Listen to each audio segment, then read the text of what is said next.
Vision 2025.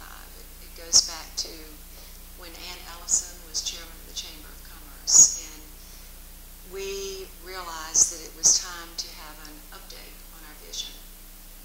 And we needed to think long term, but at the same time, we pulled together probably 5 to 7 people to really discuss what to do about a new vision, and that we needed to incorporate the plans that were already out there rather than reinvent the wheel. We needed to make this a plan of the community rather than just a plan of 25 people. And in the past, I had been part of the last vision, and that last vision was a plan of a steering committee of maybe 25 people. It was a great plan, but this time we felt like we needed to include it. So what we did is we had champions of each area. Brad Weich did the environmental. We had someone who did the arts, someone who did education. And by doing that, we were able to utilize the plans that had already been developed, particularly in education. We could use an education plan.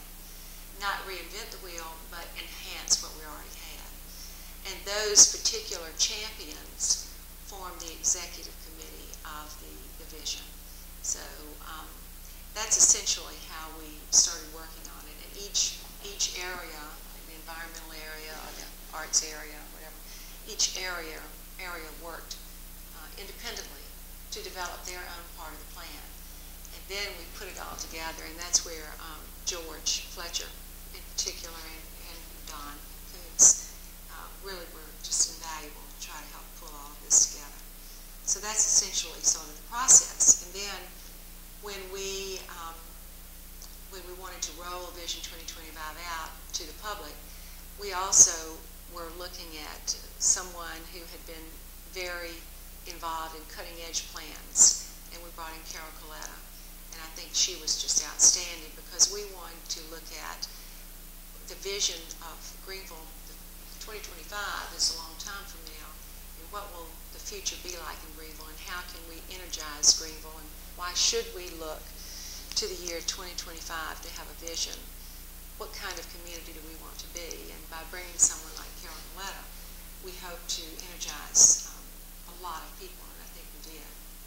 I think you always need to have something down on paper about the goals that you want to achieve for the future of your community, because if you don't have those goals at least giving you something, sort of a guiding force, something to focus on, then you really can sort of lose your way, and you can focus on a lot of different things, but you might not spend your time focusing on something that will significantly improve the quality of life of this community.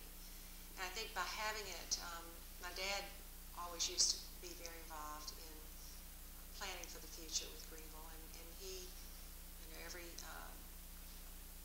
end of every year, sort of the beginning of every year, in January of every year, he'd write down a list and circulate that list to various people in the community to get their input, and he'd have a list of goals that maybe the 25 top goals that he thought, with the input of strategic people in the community, that they thought would be the goals that we could achieve for this community.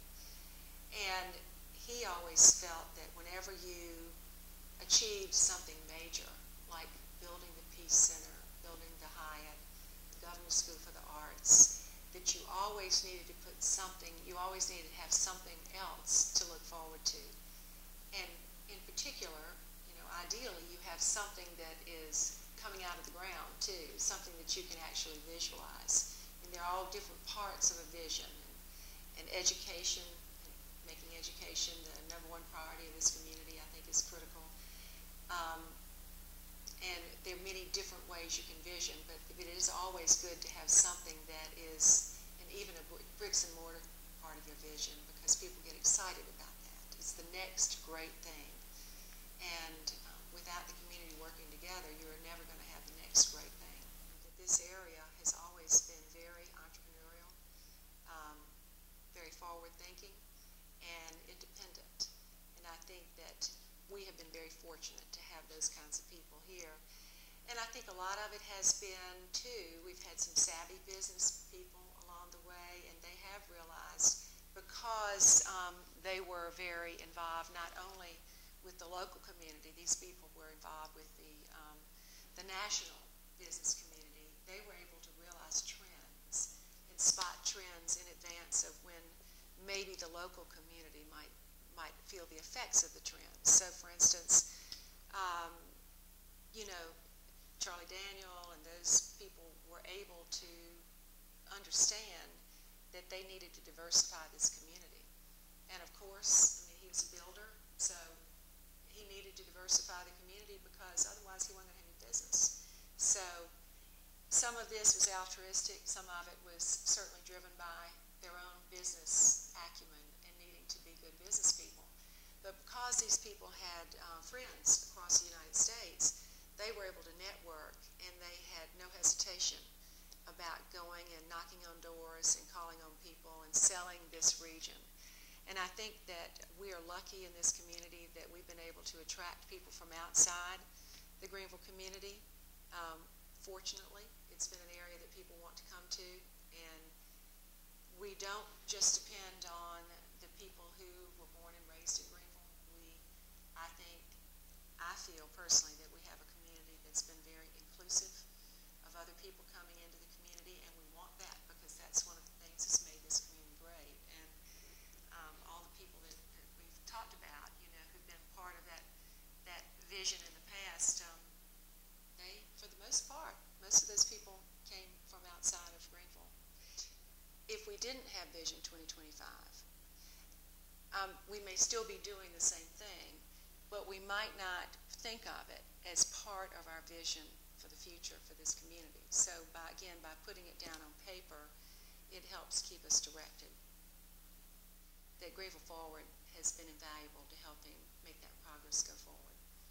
I think that since we do have more intangible goals in this vision, that it is harder to move that vision forward without, or it would be harder to move that vision forward without someone or some organization saying, let's keep moving towards the future.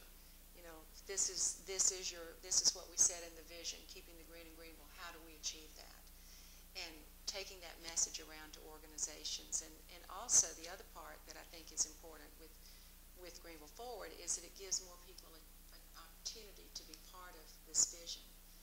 One of the things that we constantly had when we were developing the vision, we had people coming up to us and saying, we want to be part of this. How can we help? And I think now that we have an organization like Greenville Forward, we have task forces at Greenville Forward, and Greenville Forward is constantly going out to the community, spreading that word. It gives people an opportunity to be part of this. And otherwise, they wouldn't have, unless they were just specifically involved in one aspect through some